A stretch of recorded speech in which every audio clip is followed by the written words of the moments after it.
The explosion lit the evening sky in colors not known to Earth. Birds scattered from their trees. A trail of fire tore through the clouds, screaming as it fell. It wasn't a meteor, it was something crafted, armored, something alive. It tore into the soil just beyond Mirren's greenhouse. He hadn't planned to leave the house that night. His hands were still stained with root dye and his hair smelled of moss. But the noise, the heat wave, the silent hum that followed, it drew him out like gravity. The crater steamed, glowing faintly green. And lying at its center was something neither dead nor human. Mirren stepped slowly through the ash-dusted underbrush. The figure was female-shaped, tall, at least 7 feet, clad in radiant, fitted armor unlike anything he'd seen outside of sci-fi books. Not mechanical, not entirely organic either, like liquid metal frozen into sharp curves and glowing seams. She breathed, but shallowly. He could feel it. She was suffocating. Her helmet, sleek and eyeless, hissed with pressure. Something inside clicked and glitched. When her gloved hand moved, it went to her chest plate with trembling slowness. Then, a voice, hollow, low, struggling. "Remove it.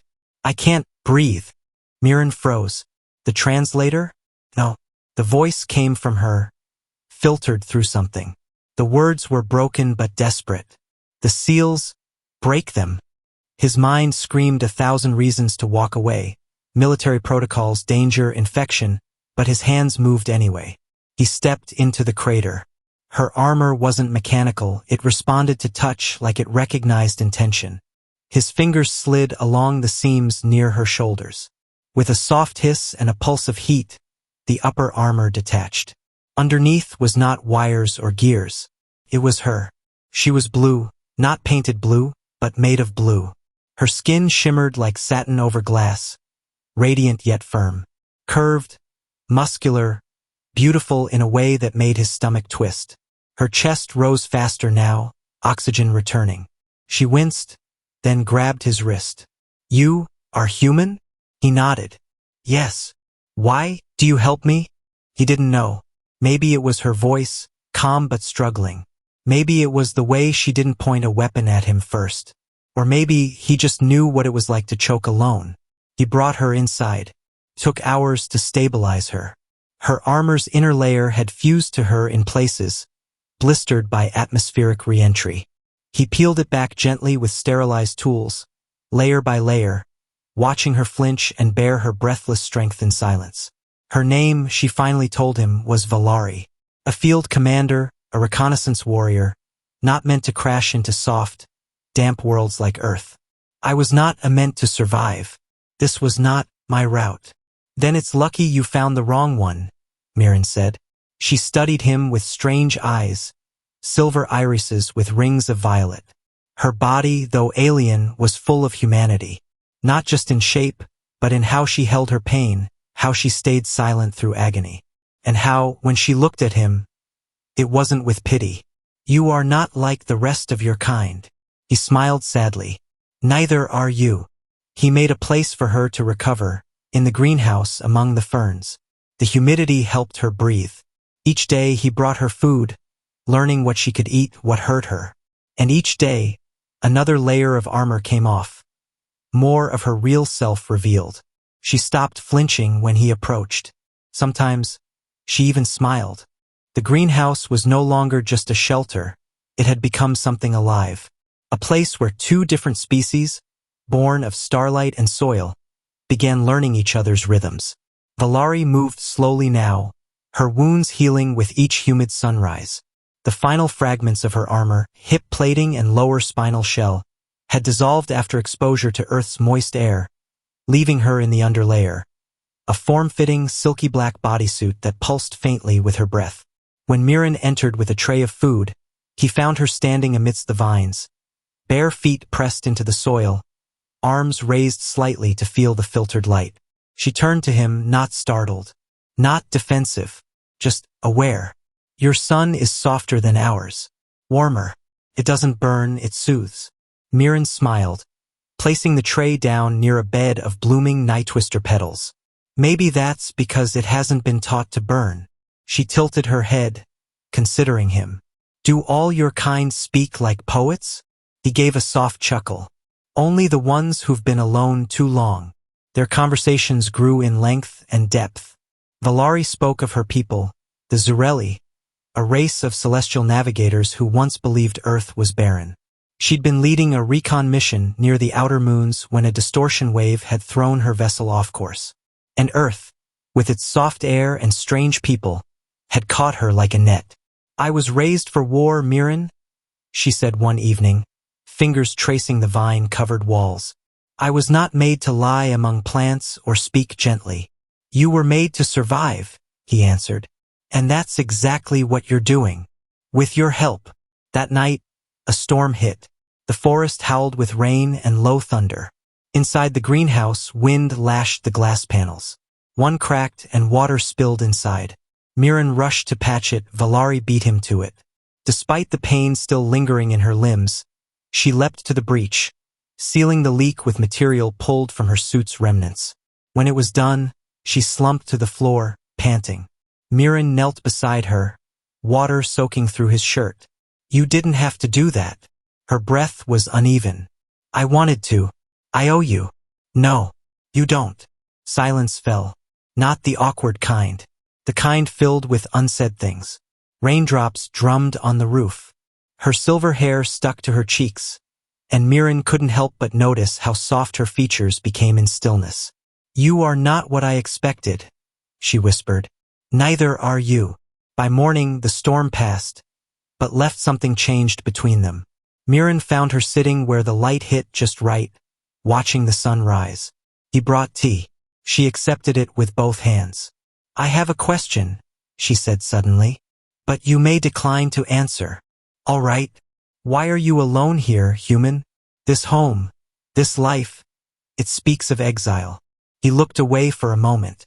I used to work in cities, big labs, pharmaceutical research, but there was a breach, a pathogen mishandled. My warnings were ignored. People got hurt. I resigned before they could silence me. Valari was silent. He felt her eyes watching him. So, you chose to live where no one could ignore you again. Exactly. And I chose to fight wars where no one would expect me to question. Mirren looked at her. You're not a soldier anymore, Valari. She met his gaze slowly, searchingly. Then what am I now? He wanted to say it. He almost did. But instead, he said, You're someone who survived. That evening, something unexpected happened. She asked him to remove the last part of her suit, the collar clamp around her throat. A final pressure lock meant for space combat. It's a ceremonial clasp, she explained, only opened by a bonded one. Bonded? He asked, half teasing. It's symbolic. It means I trust you. The moment was sacred. Her breath hitched as he reached up and placed his fingers on the silver filigree around her neck. Are you sure? Yes. The clasp clicked. With a soft hiss, the ring opened. She let out a long, shaking breath, then leaned forward, forehead against his shoulder. They stood like that a long time, just breathing. Later, under the soft warmth of the greenhouse's artificial dusk, she curled beside him on the padded soil bed. Why did you do it? She asked sleepily. Do what? Take me in. He thought for a moment, brushing a fallen petal from her hair. Because when I looked at you, I didn't see a weapon. I saw someone who didn't want to die alone. Valari's voice was barely audible. I didn't. As night settled, their fingers found each other. Tentative, alien and human, pulsing gently with something too early to name, but impossible to ignore. The mornings no longer began with silence. Valari had begun to hum low, lilting melodies of Zureli origin, which resonated with the air and stirred the leaves. Mirren noticed that the greenhouse plants seemed to grow faster around her, reaching eagerly toward her presence. There was something more than alien technology coursing through her. There was a strange harmony, a living frequency that this planet hadn't felt in centuries, if ever. Your voice makes the tomatoes bloom faster, Mirren joked, arms muddy to the elbow as he tended the soil. Valari gave a sly smile. Then I must be revered as a goddess of harvest now. He chuckled. If that's what you want to be. I want. She paused, her eyes flickering with something unreadable. I want to stay useful. Mirren stood. You are. Even if I'm not wearing armor anymore? She said it half joking, but he heard the tremor beneath her voice. He moved closer, brushing dirt from his fingers. You're not a suit, or a weapon, or some shard of a dying empire. You're you, Valari. And I like you. She blinked, startled by the simplicity of it. Then slowly she smiled, one that reached her eyes. That night, under the open stars, they lay together on the rooftop of the greenhouse. Mirren had set up a projection dome simulating a soft sky map. Stars glimmered like scattered dust. I miss the black, she whispered, nestled beside him. He turned to her. The void. Yes, but only as one misses the dark after falling in love with fire. He hesitated, then reached out and took her hand in his. You could go back, he said. If your people came looking, would you want me to? He paused. Not really. Then I won't. But peace never lasts on borrowed time. The sound came in the middle of the night. A low thrum, barely audible, like something tearing through layers of sky. Valari jolted upright before Mirren even moved. Her body was already tense, senses screaming. That's a Zureli long-range beacon. It's not just a call, it's a scan. They're looking for me. Mirren sat up, heart hammering. Can you hide? No, not from this. If they triangulate, they'll be here within days. Do you want them to find you? She looked at him, and for the first time since she crashed, true fear clouded her expression. I don't know. By the next morning, the world felt colder. Mirren busied himself reinforcing the greenhouse, modifying the old radar jammers he'd installed years ago to keep surveillance drones away. Valari worked beside him, methodical and distant. If they find me, they'll assume you're my captor. Then I'll welcome them with coffee and sarcasm. They won't laugh. Then they'll be miserable guests. She stopped. You don't understand, Mirren. My people, they don't believe in civilians like you. They see non-military life as inefficient, primitive, disposable. He stared at her. Would they hurt me? She said nothing. That was answer enough. Later, they stood together at the edge of the woods, where old satellite parts had fallen and turned to rust. Valari traced the tree bark with her fingertips. I haven't been afraid of anything in years, she murmured. Not battle, not injury, not even death. Mirren waited. But I'm afraid now. Why? She looked at him. Because if they take me, I'll lose this. You. And I don't know if I can go back to a world where you never happened. He stepped closer. His voice dropped low. Then don't go back. They kissed beneath the canopy. Tentative at first, lips brushing like wind-stirred leaves. But when she pressed closer, the taste of starlight and rain between them, the fear cracked like a shell. For the first time, they weren't alien and human. They were just two hearts, worn raw by war and exile, finally finding something worth holding. 3 days later, the ship appeared. It didn't descend. It loomed. A tear in the sky, silent and vast. The Zureli did not knock. They arrived in storm-gray armor, forming a perimeter around the greenhouse. Tall, silver-eyed warriors, faces blank with duty. Valari stepped forward alone. Mirren tried to follow, but she held up her hand. I must meet them as one of them first, not as yours. His heart clenched. Be careful. I'll try. The commander, Zureli-born, with angular plates and voice like static, spoke without looking at her. You are damaged. Your ship's beacon was hijacked. Explain your delay. I survived a crash. I encountered no enemies. And the human? She held her ground. He saved me. He contaminated you. No. He taught me. The commander's head turned slowly. You are bonded? Valari stepped forward. Yes. Gasps moved through the ranks. It wasn't forbidden, but it was rare. Too rare. Then your judgment is compromised. You must be removed for review. Valari glanced back at the greenhouse, at the man standing just out of their sight. If I go, he dies. You know that. So be it. You chose exposure. Silence. A beat. A heartbeat. Then, "No," she said. "I choose freedom." And with a flick of her wrist, she activated the last part of her suit still intact, the control core hidden in her spine. Her body shimmered with a surge of plasma. "Stand down, or I'll tear your ship from the sky." The soldiers hesitated. The commander took a step forward, then stopped. He studied her. Not just the armor, the stance, the change in her. "This planet has weakened you."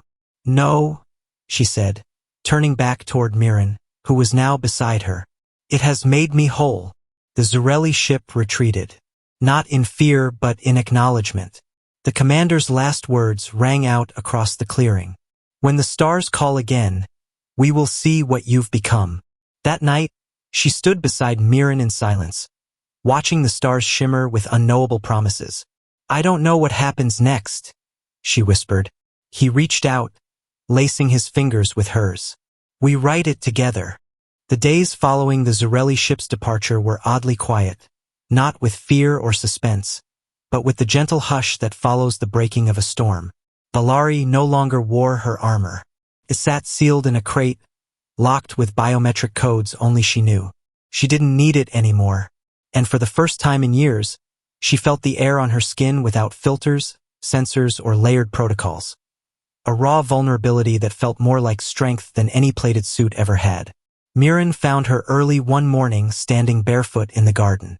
She was staring at a cluster of sun-yellow wildflowers that had grown overnight near the fence. "They didn't grow here before," she murmured.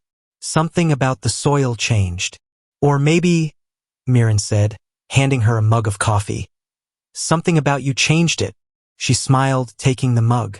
"I used to think human lives were small, limited, that your stories ended before they truly began. And now I think your stories matter because they end, because you know they're fragile." The greenhouse became a place of quiet ritual. Each morning, she watered the plants by hand. No drones, no filtration cycles, just her and the soil. She even started humming again, more often, as if her song now rooted her to the earth as surely as the roots beneath her feet. Mirren watched her transform, not into something new, but into someone revealed. He told her one night by the fire pit under the stars, "You were never broken, Valari, just buried." She leaned into him, head resting on his shoulder. "Then thank you for digging." One evening, an old woman arrived in a beat-up shuttle. She was a friend of Mirren's, Professor Holland, a biologist from the pre-collapse universities. She studied Valari for a long time before speaking. "You glow, child, not just in body but in presence. I've seen many off-worlders, but none like you." Valari looked uncertain. "I am still learning how to be here." "Then keep learning," the professor said with a grin. "But know this, the earth does not demand perfection. It only asks that you listen." Later, as they watched the stars again, Valari turned to Mirren and said, "If I stayed, if I truly stayed, what would that mean?" He looked into her eyes, the deep violet of distant suns. "It means we keep building this life, together, one seed, one sunrise, one night at a time. No war, no war, no orders, only one." She raised a brow. "Oh," he kissed her. "Stay with me." And she did. The seasons changed. Leaves turned golden, and the earth spun gently on. With each passing day, Valari's alien edge softened, not dulled, but balanced. She still trained, still kept her mind sharp, her body strong. But she also laughed, danced, slept in late, argued over the best way to bake root bread. They built a larger greenhouse, added a loft to the cabin. Mirren started writing again. Essays, poems, little stories inspired by the woman who had once fallen from the stars. She read them aloud, sometimes pretending to scoff at the romantic ones. But he always caught her smiling when she thought he wasn't looking. One morning, Valari took him to the edge of the woods. "I've been building something," she said, eyes gleaming. Behind the trees stood a small forge, alien tech modified with human tools. Inside, strange materials shimmered, silver-like, memory reactive. "What is it?" he asked. She held up a disc, roughly the size of a coin. It pulsed with faint light. A mark. For you. A signal only I can track, tuned to your biological signature. If you're ever in danger, or if I'm ever taken again, this will bring me to you. He took it, awed. You made this, for me? For us. One day, a child wandered into the greenhouse. A local girl, no more than 7, lost during a scavenger hunt. She looked up at Valari with wide eyes. Are you a robot? Valari knelt, smiling. Do I look like one? You're shiny. Is that a bad thing? No. You're pretty. Are you Miran's girlfriend? Miran choked on his tea. Valari blinked. I suppose I am. Cool. The girl wandered off. Valari turned to Miran. Is that what I am? Your girlfriend. He raised a brow. You crashed through the atmosphere in a flaming pod, threatened to rip a warship in half, and declared interstellar independence. I think girlfriend might be underselling it. She laughed. Then what am I? He stepped forward. You're my partner, my hope, my impossible, beautiful miracle. Months passed. Word spread slowly of the alien who stayed, not as a conqueror or a queen, but as a gardener, a protector, a woman who defied war by planting peace. Zarelli patrols never returned. But one night, an encrypted message pulsed across the old emergency channels. Valari decoded it in seconds. Designation: Commander Valari. Status: AWOL. Condition: forgiven. Advisory: legacy transfer available. No extraction required. She stared at the message. What does it mean? Miran asked. It means, they won't come for me. Not anymore. I'm released. Then it's over? No. It's just beginning. That night, as snow began to fall over the earth, they stood beneath the sky in heavy coats. Miran wrapped an arm around her waist. You could have ruled an empire, he said. Valari rested her head on his chest. I'd rather grow tomatoes with you. He chuckled. High praise. She turned to face him fully. Miran. Yeah. Marry me. He blinked. You're serious? I'm alien. I don't understand half your customs. But I've studied your rituals. Marriage is your way of saying forever. I want that. With you. He stared at her for a long moment. Then he grinned. Well, how can I say no to a woman who fell from the sky just to ask me that? And so, beneath the stars that once guided her through 1,000 light years of war, Valari whispered ancient Zarelli vows over a ring made from meteorite and human steel. And Miran, a simple man of earth, whispered back the words that bound 2 souls beyond species, beyond war, beyond time. Where you are, I will be. Where you breathe, I will live. They kissed. The snow fell, and the earth sang.